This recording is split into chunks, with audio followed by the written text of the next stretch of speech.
আমরা যাচ্ছি আপনার কতুলপুর থানা। কোতলপুর থেকে? আচ্ছা, এর আগে আপনি আমাদের মেশিন দেখে গেছিলেন? হ্যাঁ, দেখে গেছি, এবারে নিয়ে যাচ্ছি।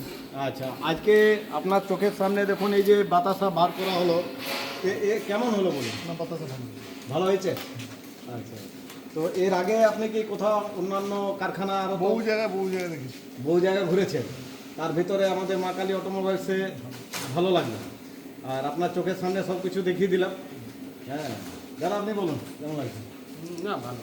মানে বাতাসা মেশিন আমাদের যে বাতাসা বার করা হলো দেখলেন আপনি? একবার বার করলাম, আরেকবার বললেন দেখাতে, আরেকবার দেখিয়ে দিলাম, ঠিক আছে? তো আপনার এই যে পরে যে বাতাসাটা এসছে এটা কেমন হয়েছে? ভালো ভালো হয়েছে? প্রথমের বাতাসাটা দেখুন, আবার সেকেন্ড বাতাসাটা দেখুন, এই দুটো বাতাসাই আপনার চোখের সামনে তৈরি করা। তাহলে মানে কেমন বুঝছেন? মেশিন কেমন বুঝছেন? না, ঠিক আছে। মেশিন ঠিক আছে? আর আপনি এর আগেও তো অনেক জায়গায় ঘুরেছেন, কারখানা ঘুরেছেন, অন্যান্য জায়গাও ঘুরেছেন, তো অন্যান্য কারখানা থেকে আমাদের কারখানার মেশিন মানে কি বুঝলেন? না, ভালো বলেই তো নিচ্ছি। ভালো বলেই নিচ্ছেন, মানে অন্য জায়গাও দেখেছিলেন? এর আগে কোথায় গিয়েছিলেন? গেছি আমি কলকাতা।